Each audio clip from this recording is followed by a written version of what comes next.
Il ne faut pas s'imaginer, Poutine n'est pas un homme de gauche, n'est pas le représentant d'intérêts populaires, il est le représentant d'intérêts bourgeois en Russie, mais d'intérêts bourgeois qui sont entrés en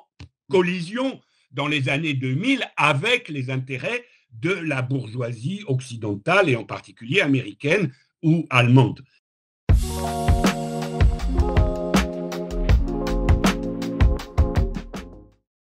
Bonjour et bienvenue du coup sur l'actu du TA, donc la chaîne YouTube du Travailleur Alpin. Petit instant présentation rapide pour celles et ceux qui nous découvrent. Donc le TA, c'est un journal communiste isérois qui existe depuis 1928 donc à titre d'exemple, donc les sudistes ont la Marseillaise et le Patriote par exemple. Et ben dans les Alpes, on a le Travailleur Alpin qui a paru sans discontinuer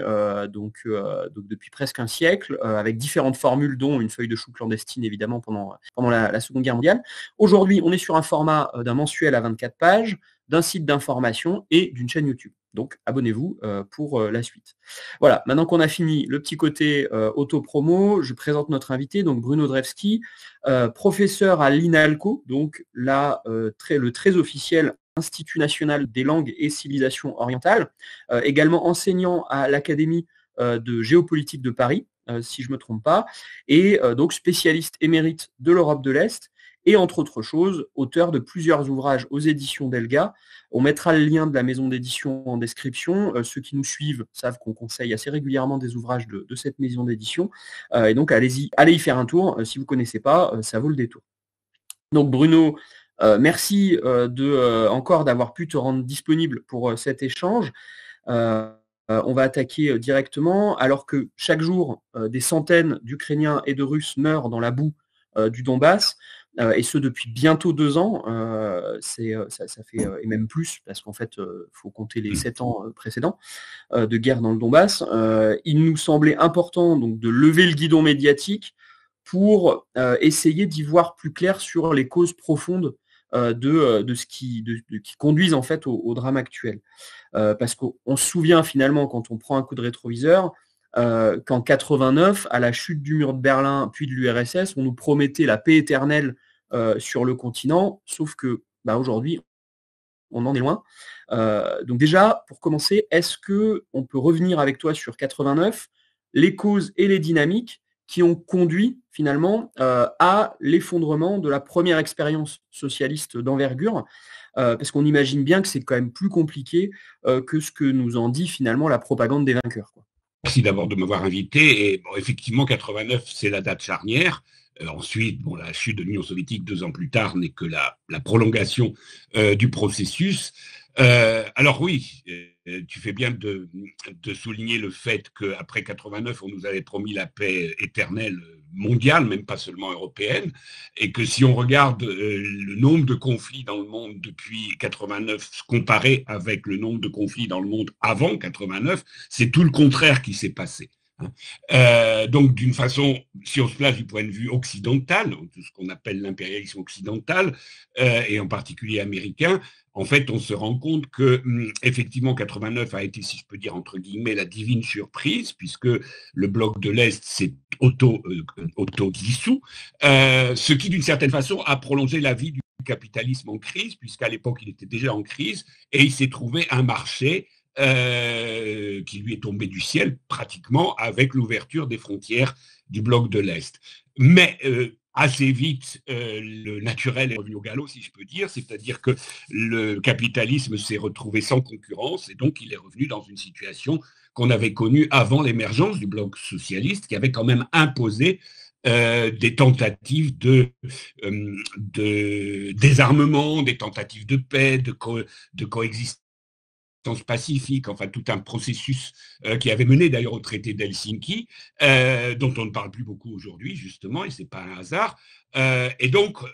effectivement, 89, sur le plan de la lutte pour la paix, a été un recul et non pas une avancée, malgré évidemment les promesses faites à l'époque.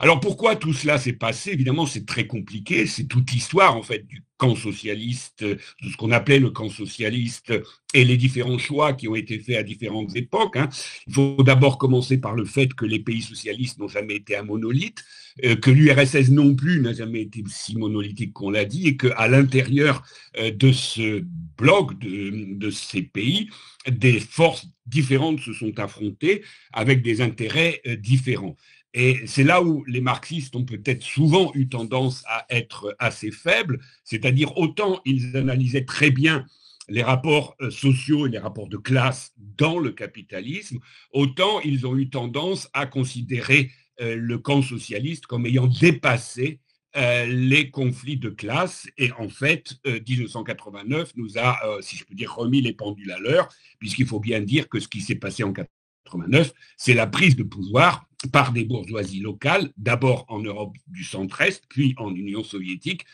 puisque, en fait, ces bourgeoisies se sont, si je peux dire, développées à l'intérieur de l'appareil du Parti communiste, à côté, évidemment, de forces qui ont tenté de s'opposer de différentes façons, mais d'une façon plutôt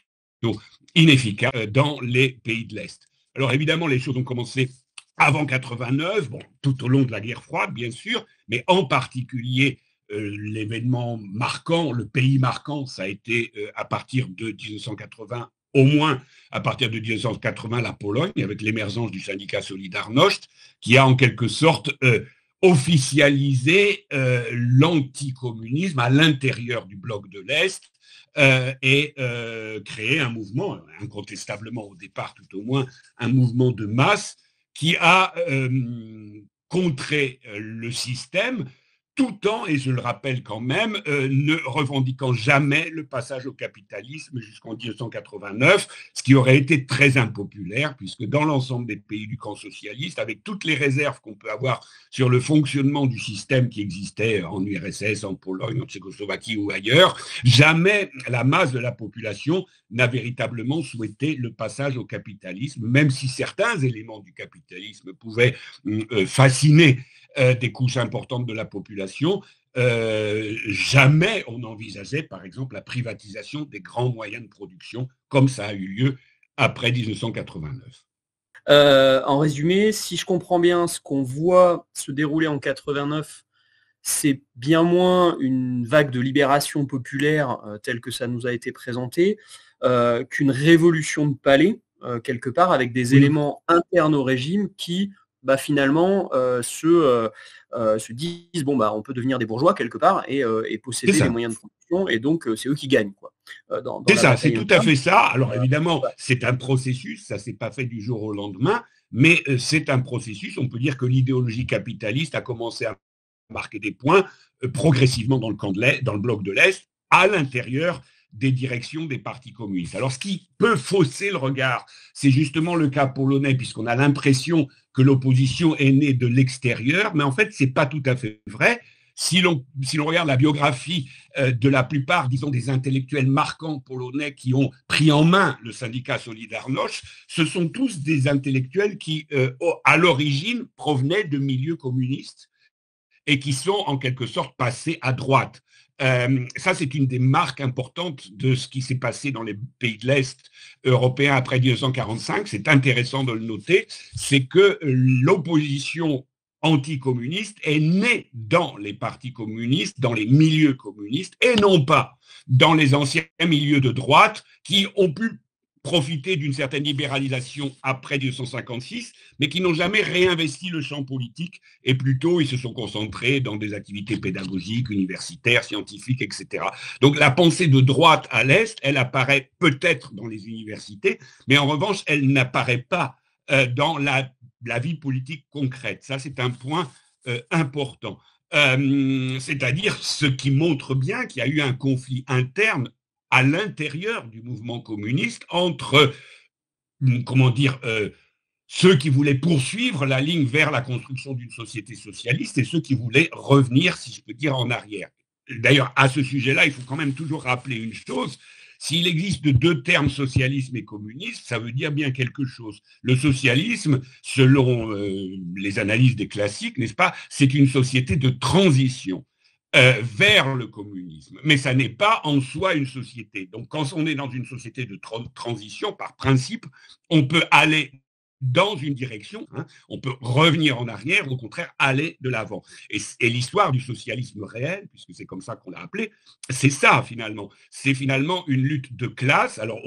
sur des questions de propriété à la fin, mais au départ sur des questions idéologiques, entre partisans d'une libéralisation du socialisme au sens le plus profond du terme libéralisation et partisans d'une espèce de poursuite de la ligne révolutionnaire avec des erreurs énormes qui ont été faites et qui expliquent évidemment pourquoi cette ligne révolutionnaire a pu apparaître et l'a été dans une certaine mesure incontestablement très bureaucratisée, très dogmatisée, très rigide et finalement inefficace. Et c'est ça qu'il faut comprendre, c'est-à-dire la dynamique interne des pays de l'Est est une dynamique, comme à l'Ouest, de lutte de classe qui s'est affirmée, entre autres dans le parti et aussi évidemment dans des mouvements plus massifs, syndicaux en particulier. D'accord, mais du coup, donc si on comprend bien, finalement une sorte de continuité des élites, et on le voit bien avec le cas de Boris Eltsine notamment, qui était, Oui. il faut le rappeler, un responsable du Parti communiste aussi, avant d'ensuite l'interdire, mais sans digresser trop. Moi, la question que je voulais te poser derrière ça, c'est comment on explique finalement derrière du coup le schisme entre les pays d'Europe de l'Est, on va dire, ce qu'on appelle l'Europe de l'Est, enfin ce qui est à l'est de l'UE, quoi, et la Fédération de Russie, puisque finalement. Alors évidemment, il y a un aspect. Oui, alors il y a un aspect fondamental qu'il faut quand même évidemment toujours avoir en tête, c'est que la Russie est ce que les Russes appellent leur étranger proche. Ce sont des sociétés qui ont fait la révolution, puisque la révolution de 1917 est un phénomène interne à l'Empire russe, alors que l'Europe du centre-est a été peut-être moins dans le cas polonais, encore que les choses soient pas très claires, mais globalement, l'Europe du centre-est a vu le communisme, si je peux dire, apporter de l'extérieur en 1945. À quoi il faut aussi ajouter que la grande majorité des pays de cette zone, c'est-à-dire la RDA, la Tchécoslovaquie, la Slovaquie, pardon, la Hongrie, la Roumanie, la Bulgarie et la Croatie étaient des alliés d'Hitler. Et que donc, c'est des pays vaincus qui voient effectivement les communistes arriver au pouvoir, mais si j'ai envie de dire, dans les fourgons de l'armée rouge. Et que donc, les racines de la révolution dans ces pays sont évidemment beaucoup plus faibles qu'en Russie. Donc ça, c'est un premier point. Le deuxième point, c'est que dans l'ensemble des pays du bloc de l'Est, effectivement, s'est développée une espèce de couche pré-bourgeoise et finalement bourgeoise, mais dans une situation, je dirais, géopolitique tout à fait différente, c'est-à-dire que dans l'Europe du centre-est, on a affaire à des petits pays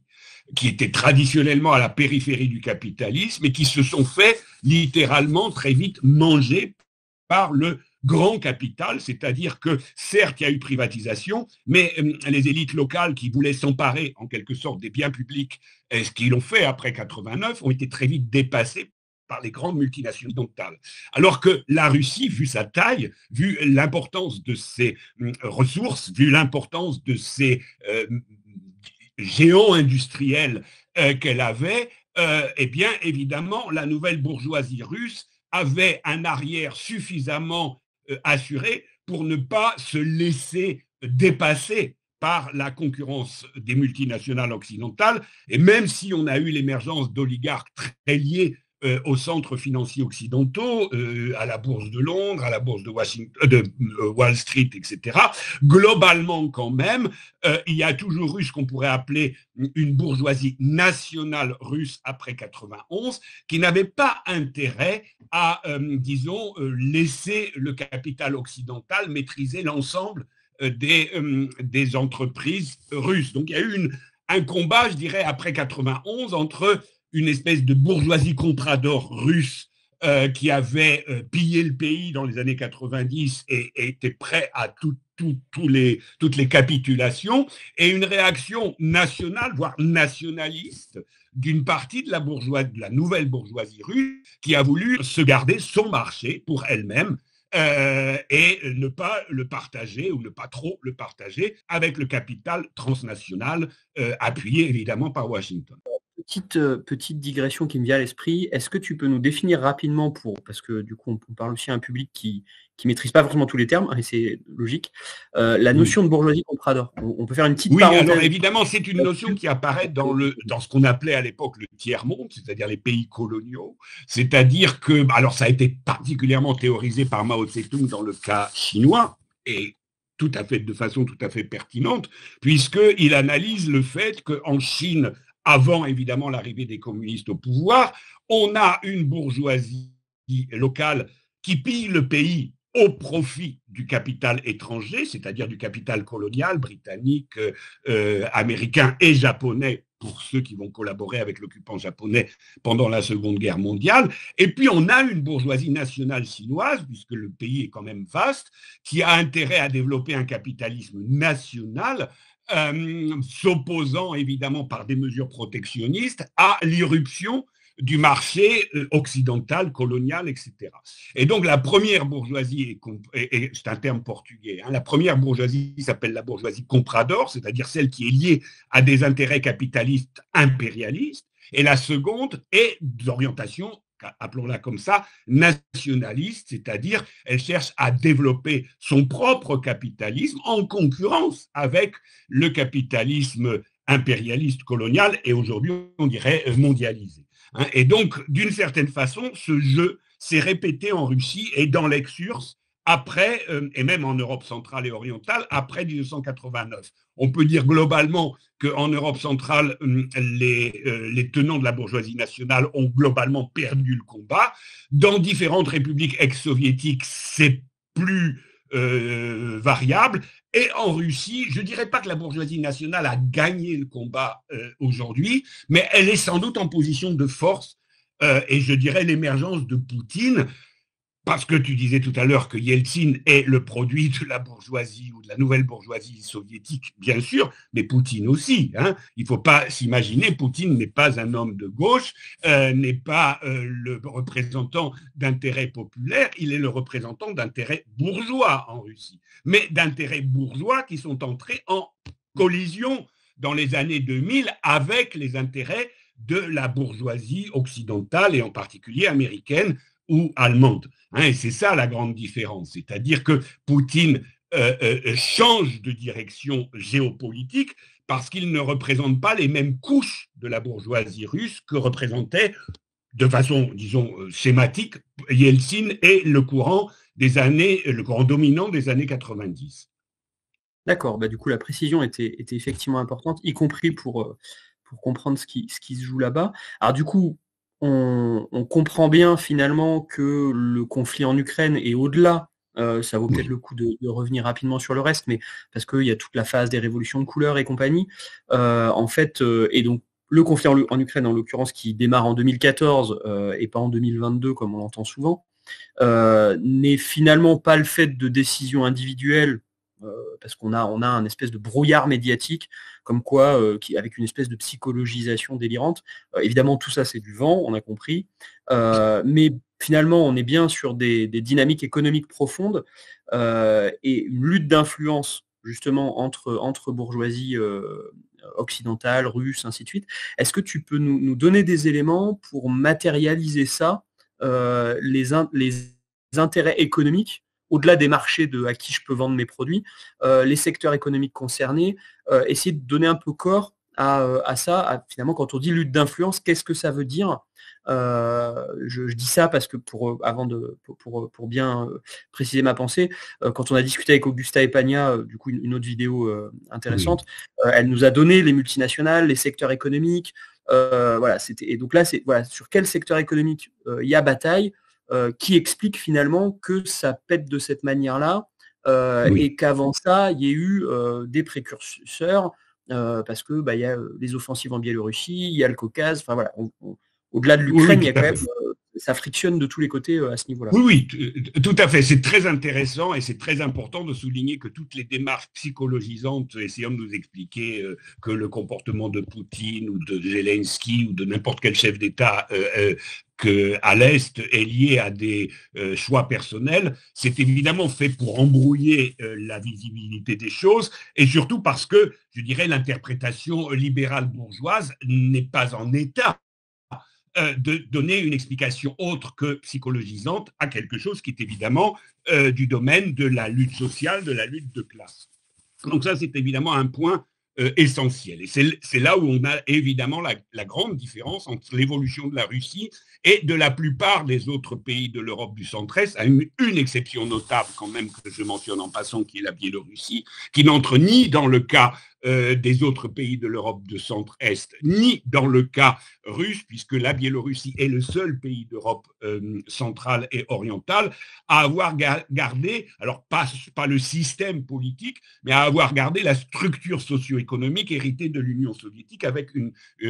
domination incontestable du secteur public et du rôle de l'État dans l'économie. Ce qui explique évidemment d'ailleurs pourquoi il y a pu avoir des tensions entre Minsk, Varsovie, Bruxelles et Washington, mais qu'il y a aussi des tensions, et encore aujourd'hui, même si ça se voit moins, entre Minsk et Moscou. Donc pour la Russie, je dirais que la grande différence, par exemple, qui devrait nous sauter aux yeux, mais que très peu de gens mentionnent, c'est que l'industrie, ce qu'on appelle le conflit militaro-industriel en Russie est toujours du domaine public. C'est la grande différence avec les pays occidentaux où évidemment on sait que les industries d'armement sont privées. Donc ça, c'est évidemment un point essentiel, c'est-à-dire que l'industrie militaire russe est au service d'une politique d'État qui, évidemment, comme je l'ai dit tout à l'heure, est au service plutôt d'une bourgeoisie nationale qui a gardé quand même de très grands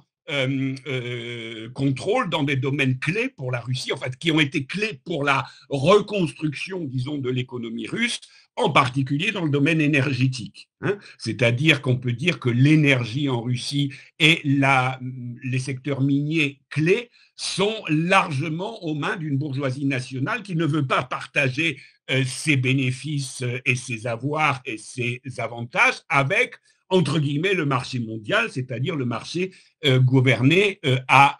l'ouest. Et c'est là, évidemment, où, à partir de ce secteur énergétique, on a eu une reconstruction d'une politique nationale, voire d'une politique nationaliste, on peut évidemment en discuter, d'une politique nationale qui heurtait les intérêts des grandes multinationales occidentales. Et c'est évidemment sur le territoire ukrainien en particulier qu'on voit ça très bien. C'est-à-dire que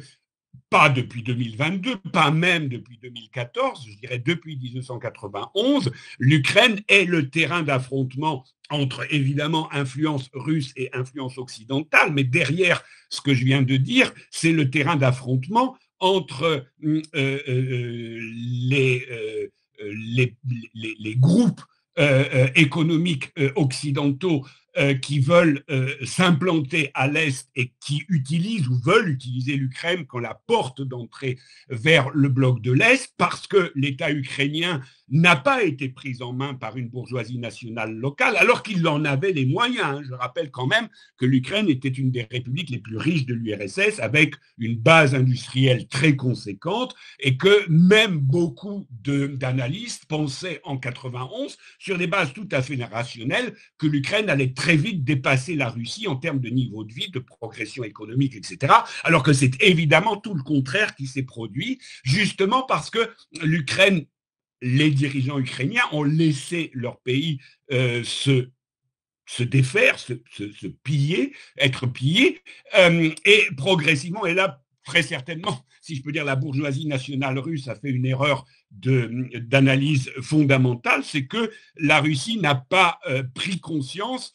du grignotage de l'économie ukrainienne par des oligarques, mais beaucoup plus liés à l'Occident qu'à la Russie. Et la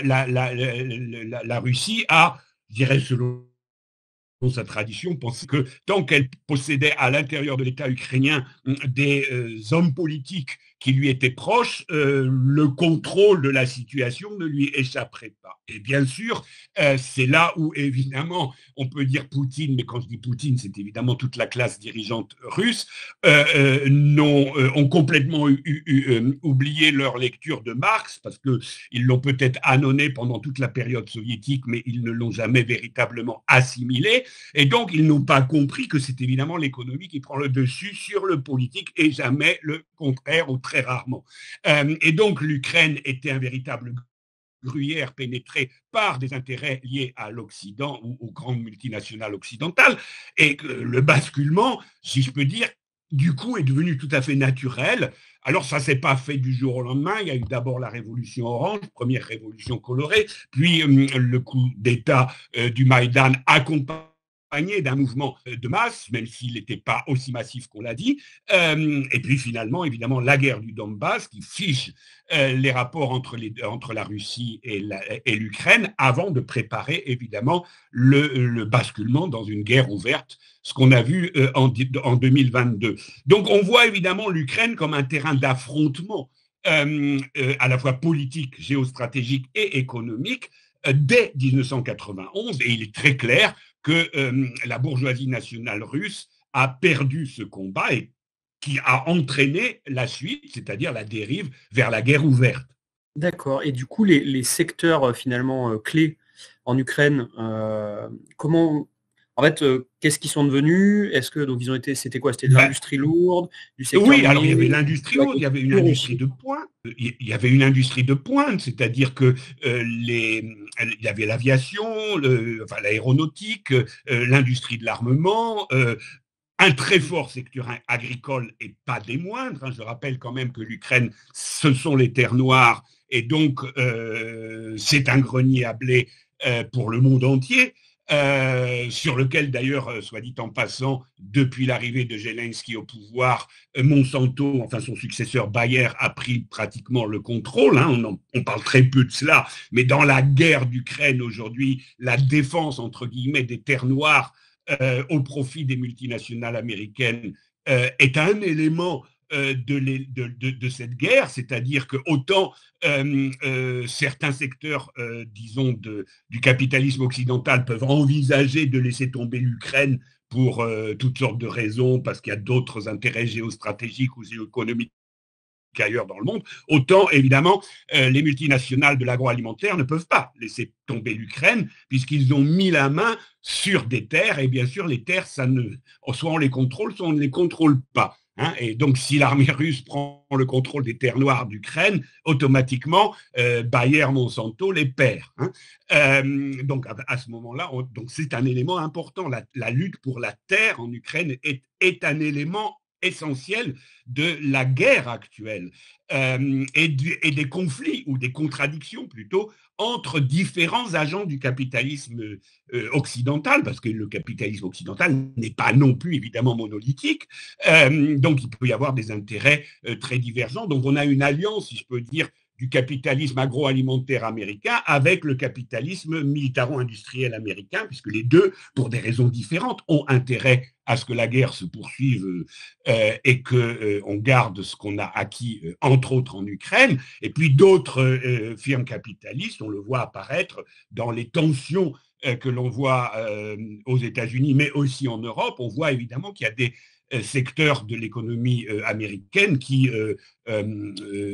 freinent sur le dossier ukrainien parce qu'ils ont d'autres priorités ailleurs dans le monde, en Afrique, en Amérique latine, etc., ou en Asie. Et donc on a là aussi un conflit interne intra-capitaliste ou intra-impérialiste à l'Ouest. D'accord, c'est cet aspect-là était important à mentionner. Et avant de passer de poser des questions sur les perspectives, je digresse aussi, mais parce que ça me semble intéressant, puis qu'on a un petit peu le temps là de l'aborder. Le rôle de la Pologne dans tout ça, je sais que tu es expert en particulier de la Pologne, alors du coup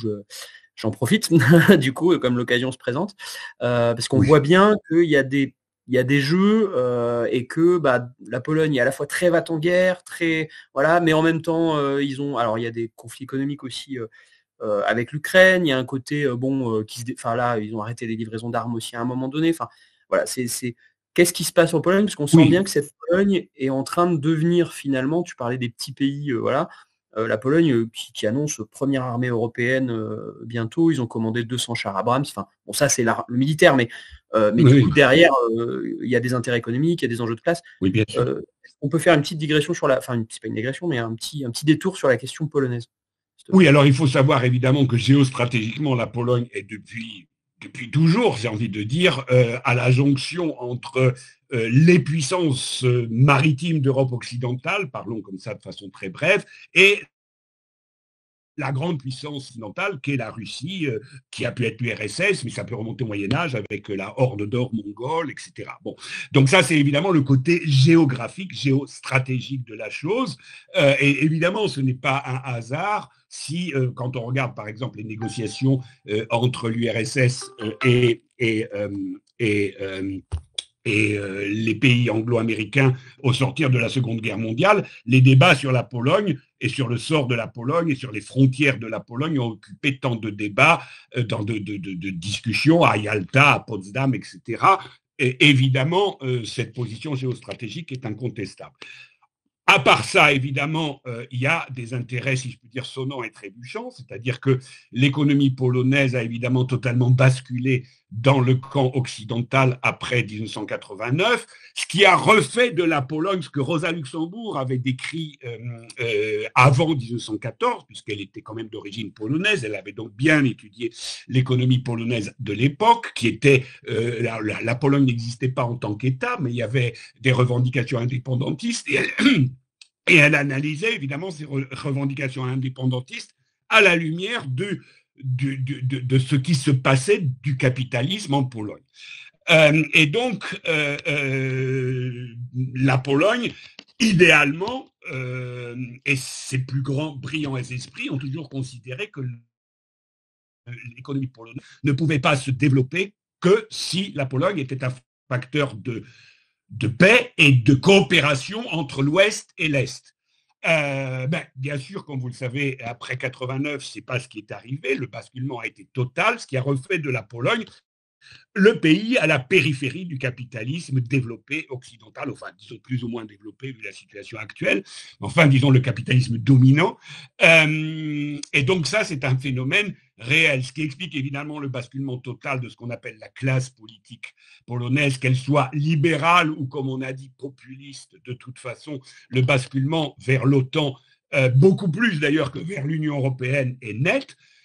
En revanche, évidemment, les intérêts économiques n'ont pas cessé d'exister et il existe des milieux qui n'ont pas du tout intérêt à cette politique, ce qui explique les récentes tensions dont on a un peu parlé dans les médias occidentaux, mais qu'on n'ose pas trop traiter parce qu'ils posent des questions fondamentales, c'est-à-dire les fameux blocages de la frontière polonaise, polono-ukrainienne, à un moment par des groupes paysans polonais et à d'autres moments par des camionneurs polonais qui se retrouvent évidemment en contradiction avec les intérêts agricoles dits de l'Ukraine, mais en fait, comme je le disais tout à l'heure, ce qui sont les intérêts Bayer-Monsanto, en fait. Et donc, on a une espèce de bourgeoisie agricole polonaise qui, disons, peut apparaître comme, entre guillemets, anti-ukrainienne, mais qui en fait se retrouve de fait à l'avant-garde, si je peux dire, de la lutte contre la multinationale Bayer-Monsanto. Mais ça, évidemment, ça n'apparaît pas dans nos médias. On parle de blocage à la frontière contre le blé ukrainien, mais on ne dit pas qui est le propriétaire d'une grande partie de ce blé dit ukrainien. De même, les camionneurs qui sont en contradiction avec les intérêts des camionneurs ukrainiens, qui eux-mêmes, d'ailleurs, font partie en général de grandes firmes privées qui ne sont pas sans rapport avec le capitalisme transnational. Donc, on voit bien qu'il y a en Pologne un sentiment, entre guillemets, anti-ukrainien, alors qui s'appuie sur des éléments de l'histoire récente, et en particulier les massacres par les nationalistes ukrainiens pendant la Seconde Guerre mondiale, d'à peu près 100 000 paysans polonais. Je rappelle quand même que l'extrême droite en Ukraine a un enracinement en Ukraine occidentale et que le nazisme en Ukraine n'est pas une invention de Poutine. Il existe réellement, même si évidemment la Russie peut exploiter ce filon dans le domaine de sa propagande, il n'en reste pas moins que les traditions d'extrême droite qui ont évidemment visé avant tout les Juifs pendant la Seconde Guerre mondiale et les communistes ont aussi visé les Polonais, les Hongrois et d'autres groupes ethniques en Ukraine. Donc cela, il faut le rappeler, puisque quand même les forces d'extrême droite en Ukraine ne sont pas du tout majoritaires aujourd'hui, mais elles occupent des postes clés dans l'armée et la sécurité d'État. Et c'est ça qu'il faut mentionner.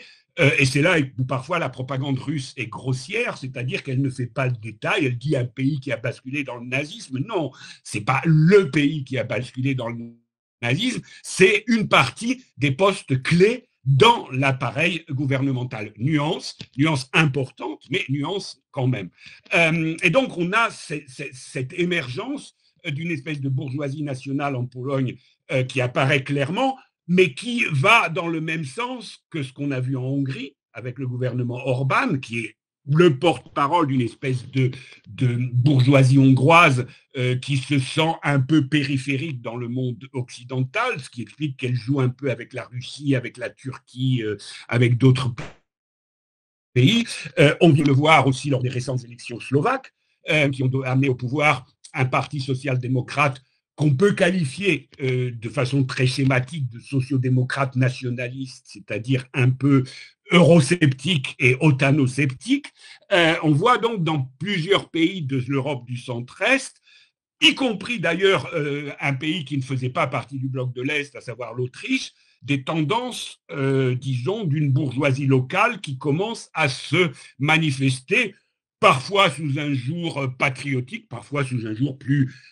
durement nationaliste au sens le plus négatif du terme, mais qui s'appuie sur cette tendance à essayer de desserrer un peu les liens avec ce capitalisme transnational qui s'est imposé en 89. Donc derrière le discours pro-OTAN, pro-Union européenne de la Pologne d'aujourd'hui, on voit évidemment, si je peux dire, sous la glace, mais enfin bon, quand c'est un blocage de frontières par des paysans ou par des camionneurs, c'est un peu plus que sous la glace, on voit quand même se manifester des tendances qui s'appuient sur des intérêts économiques réels, locaux, et qui entre en contradiction avec cette espèce de capitalisme sans frontières et sans contrôle qu'impose l'Union européenne et bien sûr, évidemment, à l'échelle mondiale, les États-Unis, quand ça les arrange. Ok, donc ce qu'on voit en résumé, c'est qu'effectivement, c'est bon de le rappeler, en fait, ce sont les dynamiques économiques qui matricent en fait tout le reste, alors avec une dialectique évidemment, il ne s'agit pas d'être schématique, c'est-à-dire que les phénomènes vont s'alimenter avec des effets de rétroaction évidemment, mais que du coup il faut vraiment partir de ces circuits économiques. Alors j'ai le sentiment, ce qui va permettre de passer sur les perspectives, en fait que finalement on assiste, bon ça pour le coup, y compris les analystes dominants le disent, même si c'est à mots couverts, d'une forme de déclin de l'impérialisme occidental et qui est dû au développement des forces productives mondiales, c'est-à-dire qu'on a le développement économique de la planète, la sortie d'une forme primaire de colonisation, grosso modo, et du coup l'émergence de bourgeoisie nationale qui jusqu'en Europe finalement crée des tensions. Alors ils sont tous d'accord pour être réactionnaires, ça il n'y a pas de souci, mais grosso modo, mais du coup ils se frictionnent entre eux. Et du coup là-dedans, même si bon, voilà, c'est en fait selon toi, en fait comment on perspective de retour à la paix, au-delà des appels moraux parce qui sont indispensables, oui, bien sûr, la dénonciation des livraisons d'armes, d'où qu'elles viennent, enfin voilà, au-delà de ces aspects-là, à l'échelle un peu plus globale. En fait, quelle perspective systémique, voilà, de retour à la paix durable sur le continent et au-delà? Alors je dirais que sur le long et peut-être moyen terme, espérons, il y a aussi des perspectives positives qui peuvent se décliner, même si elles elles correspondent largement aux intérêts des bourgeoisies. Mais je mentionne quand même le fait que la Pologne, mais aussi la Lettonie, sont deux pays où aboutissent les fameuses voies de chemin de fer transcontinentales qui partent de Chine et qui arrivent soit vers le port de Riga en Lettonie, soit vers ce qu'on appelle le port sec de Malachiewice en Pologne, là où se fait le transbordement entre les marchandises qui arrivent d'Asie vers l'Europe, en grande partie pour le moment chinoise, mais si on regarde les perspectives que souhaitent les Chinois, ça dépasse d'ailleurs les intérêts chinois, puisque globalement, il parle évidemment d'un commercial qui pourrait aller du Vietnam à l'Europe, à Rotterdam, à Lisbonne, et de la Corée du Sud, si le problème Nord- et Sud-Corée est tout au moins gelé, donc ferait rejoindre l'économie sud-coréenne avec des partenariats directs le long de ces axes de transport. Donc, si on regarde des intérêts bourgeois, puisque là, je vous parle d'intérêts commerciaux, d'entreprises très largement privées, évidemment, si on regarde cette perspective, on comprend très bien que le jeu géopolitique, géostratégique mondial tend vers un rapprochement économique, des coopérations, ce que les Chinois appellent des coopérations gagnant-gagnant, entre l'Asie orientale, et pas seulement la Chine, et l'Europe, et en particulier l'Europe occidentale. Ce qui évidemment a une conséquence directe, c'est que les États-Unis, qui étaient entre guillemets le centre du monde parce qu'ils étaient la puissance maritime dominante qui a pris la succession de l'impérialisme britannique, comme on le sait, au XXe siècle, deviendraient périphériques dans cette perspective d'une intégration économique ou d'une coopération économique eurasiatique, dépassant largement la Russie. La Russie deviendrait un pays toujours gigantesque, mais un pont entre l'Asie et l'Europe, et non pas, évidemment, ce qu'on essaie de nous agiter comme peur, une espèce de domination russe qui est impossible parce que le capitalisme russe n'a pas les moyens, peut-être le souhaiterait-il, mais il n'a tout simplement pas les moyens d'être une puissance dominante, comme le sont les États-Unis aujourd'hui encore, et donc il ne peut opter que pour ce qu'on appelle la multipolarité. Donc ça, c'est évidemment la perspective ultime qui est dans l'intérêt des bourgeoisies nationales, comme je le disais, dans l'intérêt de la réindustrialisation de l'Europe. Ce qu'il faut mentionner un fait, c'est que les trains dont je parlais tout à l'heure, qui vont vers l'Europe de Chine, arrivent évidemment à plein vers l'Europe. Et les Chinois se plaignent de quelque chose dont on ne parle jamais, c'est que quand ils arrivent d'Europe vers la Chine, moitié vide. Et les Chinois disent, mais il faut les remplir, ces trains. Il faut que vous nous vendiez plus de choses, vous, les Européens, pour que ces trains soient rentabilisés dans les deux sens, puisque le capitalisme, c'est la rentabilité. Et des trains qui voyagent à moitié vide sur la moitié de leur parcours, c'est pas rentable. Donc, évidemment, c'est là où on voit que l'idée d'une réindustrialisation de nos pays est dans l'intérêt de nos pays. Je pense qu'aujourd'hui, c'est implicitement admis par nos élites, même si elles ne mènent pas une telle politique, mais c'est évidemment explicitement dit en Asie, et pas seulement en Chine. Hein, et je ne parle pas forcément de l'Asie qui se réfère au socialisme, aussi l'Asie purement capitaliste, genre Corée du Sud, certains secteurs à Taïwan, l'Asie du Sud-Est, Indonésie, Thaïlande, etc. Donc il faut évidemment voir ça. Donc je dirais à terme, et c'est ce qu'on voit que si on relit le livre de Brzezinski, déjà très vieux, mais toujours très actuel, qui voit bien que à terme, la domination américaine sur le monde est condamnée. La seule question, c'est combien de temps les États-Unis pourront continuer à dominer. C'est ce que Brzezinski dit. Il ne dit pas les États-Unis vont continuer à dominer le monde pour l'éternité. Il dit de toute façon, nous sommes en déclin, mais on va essayer de prolonger le déclin. Et donc, la guerre qui se déroule en Ukraine est évidemment une guerre russo-ukrainienne, c'est clair, mais c'est aussi une guerre, alors États-Unis-Russie, mais d'une certaine façon, c'est aussi une guerre États-Unis contre les intérêts de l'industrie européenne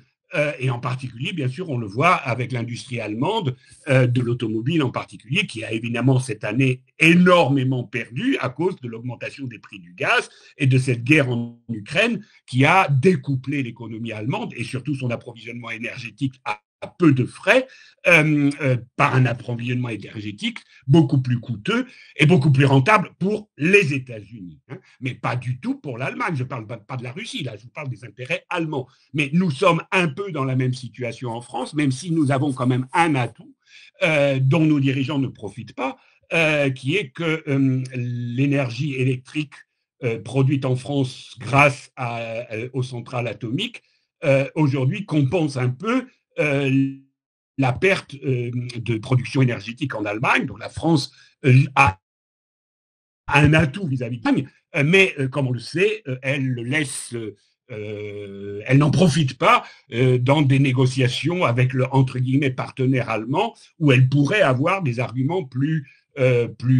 forts face à l'Allemagne. Bon, tout ce que je viens de dire, c'est évidemment des intérêts à l'intérieur de la bourgeoisie. Là, je ne parle pas évidemment des classes travailleuses, etc. Mais c'est là où je pense que les classes sociales dont nous voulons être plutôt les porte-paroles, ou tout au moins les promoteurs, ces classes-là ont évidemment l'intérêt à une réindustrialisation de l'Europe, et c'est aussi vrai pour la France que pour l'Allemagne, que pour la Pologne, que pour l'Ukraine à terme, hein, mais qu'évidemment, les bourgeoisies sont engluées dans tous ces réseaux impérialistes, alors que les classes populaires sont en principe beaucoup plus indépendantes dès lors qu'elles vont posséder ou qu'elles possèdent, selon les pays, leurs organisations qui sont en état d'avoir une vision stratégique. Et on en revient, si je peux dire, à la situation de 1914, c'est-à-dire la lutte pour la paix, le désarmement contre la guerre. C'est pas seulement une lutte morale, c'est tout simplement une lutte d'intérêt vital des larges masses des peuples européens qui doivent devenir l'avant-garde de cette lutte, parce qu'on ne peut pas compter sur des bourgeoisies qui, par principe, sont opportunistes. On peut éventuellement jouer sur leurs contradictions, mais fondamentalement, ce n'est pas elles qui vont prendre le dessus. Tu parlais tout à l'heure de nationalistes, de réactionnaires. Justement, ce côté réactionnaire montre bien qu'elles voudraient bien être plus autonomes, mais elles n'arrivent pas à proposer un programme crédible de développement qui passe par autre chose que des retours en arrière régressifs, mais qui ouvre réellement les opportunités dont je parlais tout à l'heure entre bourgeoisie comprador et bourgeoisie nationale. Enfin, si la révolution chinoise, pour revenir à l'origine, a gagné, c'est parce que les communistes chinois, à la fin des années 40, ont su certes s'allier à la bourgeoisie nationale chinoise, mais en rejoignant le rôle d'avant-garde, c'est-à-dire la bourgeoisie nationale chinoise s'est en quelque sorte mise derrière le parti communiste chinois et ils ont conquis le pouvoir ensemble. Si les communistes chinois à l'époque avaient laissé à la bourgeoisie nationale chinoise la domination, je pense que la Chine ne serait jamais sortie du monde colonial. Hein. Donc ce schéma, le problème, c'est évidemment que dans la mentalité européenne, on a de la difficulté, surtout en Europe de l'Ouest, à se penser non plus seulement en tant que puissance impérialiste, ce que, grosso modo, le mouvement ouvrier a réussi à développer comme idée tout au long du XXe siècle, mais en même temps que nous sommes toujours des pays impérialistes, si on regarde par exemple la politique de la France en Afrique, c'est quand même assez clair, mais en même temps, nous sommes des pays qui sont des pays impérialistes de second ordre et donc nous avons un aspect colonial ou colonisé que nous n'avions pas à l'époque où nous avions ce grand impérialisme français, allemand, même italien, entre guillemets grand, hein, évidemment, que nous avions donc à la fin du 19e siècle et je dirais dans une grande partie du 20e siècle, et même, je dirais, jusqu'à la fin du 20e siècle, puisque jusqu'à la fin de la guerre froide, par exemple, on voit bien que les Américains tolèrent un impérialisme français en Afrique qu'ils ont l'air de ne plus trop tolérer aujourd'hui, puisqu'ils veulent marcher sur les plans d'impérialisme français dans les pays du Sahel. Hein. Donc ça nous éloigne de l'Europe centrale et orientale, ce que je viens de dire, mais en fait, ça nous en rapproche. Parce que finalement, des pays comme la Pologne et les autres pays d'Europe centrale et l'Ukraine sont dans cette situation de périphérie de la périphérie. Et donc, ces questions se reposent. Et finalement, c'est là où on voit qu'il y a un intérêt commun entre les couches populaires de l'Est et celles de l'Ouest. Je parle évidemment en Europe. Et là, il y a des convergences possibles, mais il faut évidemment les bâtir, ces convergences. D'accord, donc effectivement, gros enjeu de mouvement autonome pour la paix. Là, on y voit plus clair, y compris sur les dynamiques entre les différentes bourgeoisies, et les risques. Alors, je digresse pas parce que sinon on serait trop long, mais c'est aussi ce qui porte un risque dont il faudra qu'on parle dans une autre session. Il faudra qu'on trouve un format, mais en France et des intervenants, parce que en fait, ce qu'on vit en France comme du champ politique et le produit justement du déclassement de la bourgeoisie française et du coup avec c'est là que la comparaison n'est pas raison, mais comparaison avec la Hongrie comme un pays qui a été un peu grand, un peu costaud machin, puis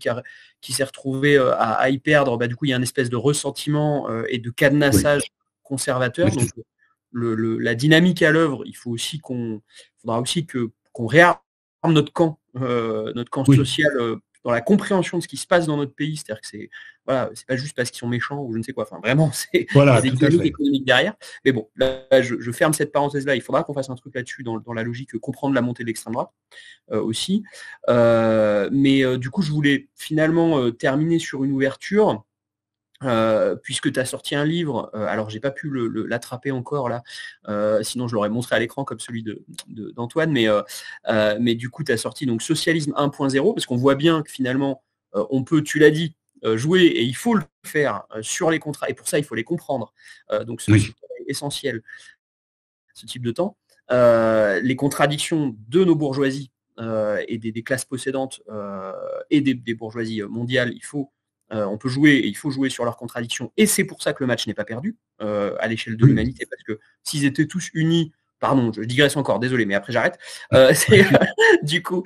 s'ils étaient tous unis version complotiste, en fait, ce serait perdu, parce qu'ils seraient tous copains, et du coup, il n'y aurait pas de perspective, quoi. Là, c'est précisément parce qu'ils ne maîtrisent pas leur système. Je renvoie à la vidéo d'Antoine Vatan, avec Antoine Vatan, mais du coup sur l'économie bestentielle taux de profit, que en fait il y a des tensions entre eux. Donc il faut les comprendre, mais il n'empêche qu'à un moment donné, on ne peut pas, nous, représentants des forces populaires, se dire qu'on ne peut être que des subalternes, que les classes sociales productrices ne peuvent être que des subalternes. Il y a un vrai sujet sur la prise de pouvoir des classes productrices sur l'économie, et ça, en fait, ça a eu un nom, et ça a un nom. Tu parlais de socialisme comme phase de transition, et tu as sorti un bouquin d'analyse Socialisme 1.0, du coup sur les expériences de l'Est. Est-ce que tu peux nous en dire quelques mots, comme ça on termine sur cette ouverture-là de présentation de ce bouquin-là, qui à mon avis est à mettre dans pas mal de mains. Oui, parce que, tu as utilisé le mot complotisme, et tout à fait à juste titre, c'est-à-dire, en fait, le complotisme, c'est la version stérilisante, réactionnaire souvent, mais surtout stérilisante, disons, de la mentalité anti-système, sans véritablement réfléchir sur la base économique de ce système et sur le fait qu'il n'y a pas du tout besoin d'avoir des complots. Enfin, il peut y avoir ici ou là un complot, mais c'est totalement secondaire. Ce n'est pas les complots qui font l'histoire. L'histoire, ce sont les processus économiques, et on n'a pas besoin d'avoir des complots pour comprendre la stratégie d'une puissance, d'une autre, ou des classes sociales possédantes ou non possédantes. Alors, dans mon livre Socialisme 1.0, en fait, implicitement, évidemment, dans le livre, ce titre veut faire entendre qu'il va y avoir un socialisme 2.0. Donc, j'ai essayé d'analyser d'abord ce qu'était le socialisme 1.0, c'est-à-dire la première tentative en Europe de l'Est, mais la première tentative de bâtir un système en rupture avec le capitalisme, qui s'appelait le système socialiste, qu'on a appelé le système socialiste réel, et qui, comme je l'ai dit, mais il faut le rappeler, n'était en principe et n'était en fait qu'un système transitoire. Alors, il s'est révélé que la transition n'était pas la transition du capitalisme vers le communisme, mais que c'était une transition d'un capitalisme retardataire, périphérique, post-féodal, vers un capitalisme plus moderne en passant par le socialisme, que moi j'appelais aussi parfois le socialisme post-féodal, pour qu'on comprenne qu'évidemment les comportements, les structures, les structurations du socialisme à l'Est comportaient évidemment des éléments de socialisme, voire des éléments de pré-communisme, mais qu'elles étaient marquées aussi par de fortes influences capitalistes et surtout en Europe de l'Est, c'est important de le dire, des restes très importants de féodalisme et de mentalité féodale, puisque le féodalisme, en fait, en Russie, se termine en 1917 et pour l'Europe du centre-est, se termine en 1944-45, c'est-à-dire avec les grandes réformes agraires qui en terminent avec la grande propriété foncière archaïque, pré-capitaliste, mais dominante en Hongrie, en Pologne, en Roumanie, en Slovaquie ou encore ailleurs. Donc ça, c'est un point essentiel qu'il faut avoir en tête. Et donc, ce socialisme 1.0 était un tissu de contradictions évidemment en termes de compréhension des choses et en termes d'idéologie, donc en termes de ce qu'on appelle dans le marxisme la superstructure, mais évidemment, c'était aussi des contradictions en termes d'intérêt de classe, puisque évidemment que les classes possédantes n'avaient pas disparu par un coup de baguette magique en 44-45 et qu'elles se sont retrouvées, alors réprimées peut-être, mais elles se sont retrouvées non pas dans des positions de force au sein de l'appareil du pouvoir dans un premier temps, mais elles ont investi plutôt tout ce qui était intellectuel, universitaire, recherche, ce qui a joué un rôle fondamental dans la fin du socialisme réel, puisque ces groupes, en fait, se sont retrouvés dès que possible, c'est-à-dire en particulier avec ce qu'on a appelé la déstalinisation de 1956, avec des possibilités de contact avec le monde occidental, mais avec quel monde occidental ? C'est-à-dire que dans beaucoup de cas, ce n'était pas avec les partis communistes des pays occidentaux, c'était avec les grands centres universitaires occidentaux et en particulier avec les fondations occidentales, ce qu'on appellera plus tard les organisations non gouvernementales aussi, qui d'une certaine façon étaient le relais des intérêts impérialistes et en particulier des intérêts américains. On mesure quand même tout cela. J'ai fait aussi un livre sur Solidarność. Quand on voit l'énorme quantité de fonds, mais aussi de contacts formels et informels qui se développent entre les institutions plus ou moins liées aux États-Unis, y compris en France, hein, puisque les États-Unis ont quand même beaucoup investi dans la reconquête idéologique de l'intelligentsia française après 1945. Hein. Il faut quand même. Alors, ils n'ont pas gagné, si je peux dire, du jour au lendemain, mais ils ont progressivement marqué des points. Et je dirais, à partir des années 70, ils ont pris le dessus idéologiquement en France. Mais ces structures ont aussi fonctionné en direction des pays de l'Est. Je rappelle quand même le rôle éminent qu'a joué la CFDT française dans la prise en main, si je peux dire, idéologique de la direction de Solidarność.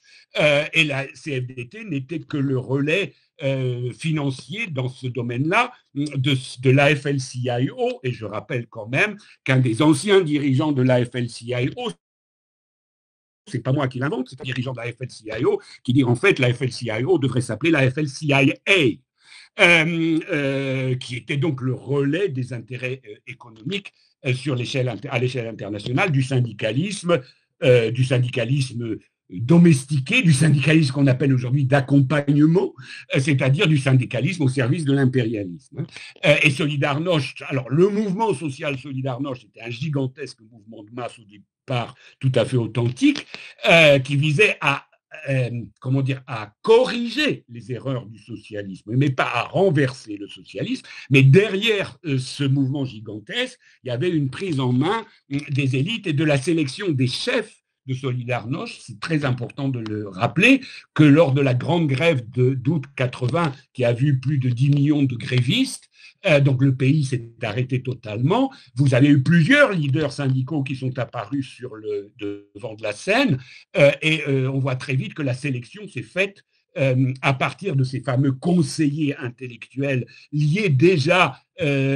au milieu, disons, pro-impérialistes occidentaux, la sélection s'est faite en faveur des personnages les plus fallaux. Hein. Je dois dire que si on regarde l'intelligence d'un Valéza comparée à l'intelligence d'un certain nombre d'autres leaders syndicaux de la grève d'août 80, Valéza n'a certainement pas le quotient intellectuel le plus élevé dans la course, si je peux dire, à la direction de ce syndicat. Et ce n'est donc pas un hasard si c'est lui qui a été mis de l'avant, glorifié, si je peux dire, par les médias, et là, on voit déjà, glorifié par les médias occidentaux qui en ont fait un icône, hein, il est allé jusqu'au prix Nobel de la paix quand même, il faut le faire, mais enfin bon, le prix Nobel de la paix, on sait ce que ça vaut, mais je dirais même les médias polonais de l'époque ont largement, tout en faisant semblant de le critiquer, mis de l'avant ce personnage, plutôt que d'autres leaders syndicaux qui étaient sans doute beaucoup plus authentiquement ouvriers, au sens de lien avec la classe ouvrière et les intérêts de la classe ouvrière polonaise, qui était de corriger les effets négatifs, et je disais tout à l'heure post-féodaux, du socialisme pour passer à une réelle, mais fondamentale démocratisation du socialisme, au sens le plus démocratie de classe, hein, et pas du tout dans la direction que l'on a vu. Ce qui explique évidemment d'ailleurs pourquoi très vite Solidarność va perdre de son autorité. Hein. Je rappelle quand même que quand Solidarność est interdite, elle a officiellement 10 millions de membres, mais l'état de guerre, la loi martiale est un succès qui montre quand même que déjà une grande partie de la société polonaise hésite, ou tout au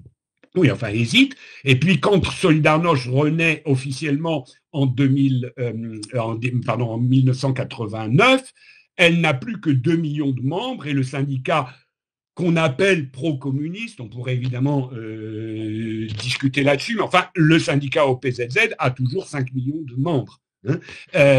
Donc, en 89, on n'est pas du tout dans le basculement antisystémique. La campagne électorale de 89 a été faite sur l'idée qu'on allait démocratiser le système politique et qu'ensuite il y aura un grand débat national sur le système économique, les questions de propriété publique, etc. Tout cela a été balayé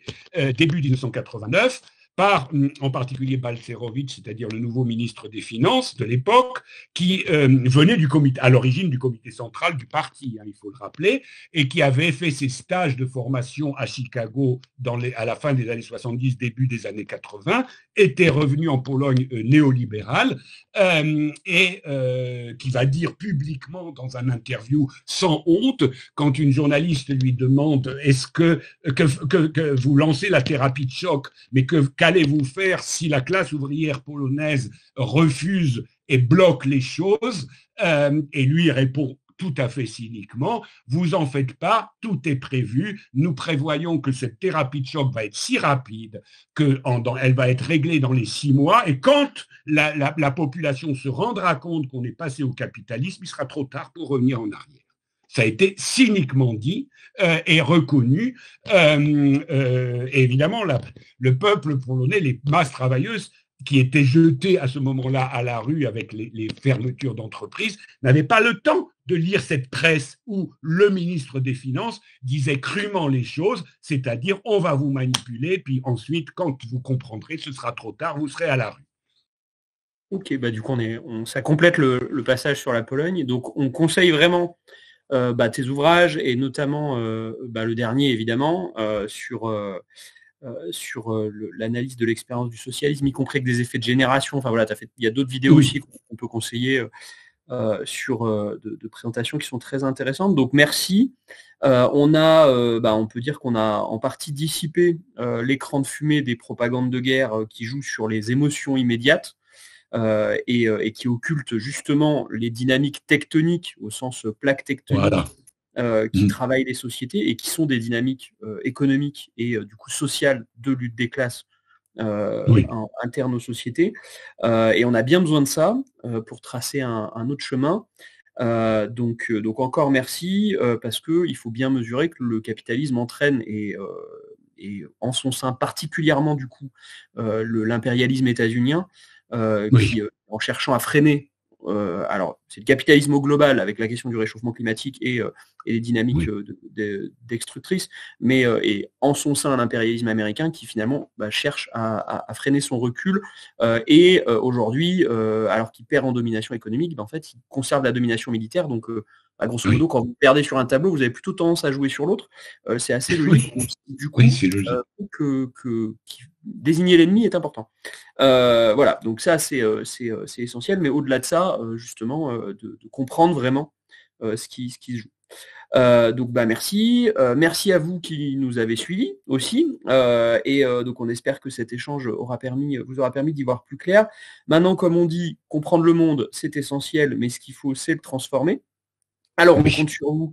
pour diffuser cette vidéo et surtout pour vous engager chacune et chacun à votre niveau en faveur de la paix, parce que là, on sent bien que, alors qu'on va fêter, entre guillemets, commémorer sûrement plutôt les 2 ans du basculement dans une nouvelle phase de la guerre en Ukraine qui est beaucoup plus meurtrière, en fait, c'est très concret. Il y a des gens qui meurent chaque jour, il y a des maisons qui sont détruites, il y a des gens qui fuient leur pays, et du coup, on a besoin d'arrêter ça. Et en fait, ce ne sont pas nos dirigeants qui arrêteront ça, c'est bien l'engagement collectif dans ces mobilisations-là, partout où on peut. Donc voilà, engagez-vous. Ensuite, et donc dernier commentaire, si vous souhaitez qu'on creuse d'autres sujets sur ce type de format, on avait fait Antoine, du coup là c'est le deuxième, dites-le nous en commentaire et on essaiera de rééditer avec d'autres personnalités de la même envergure que toi, Bruno. Merci.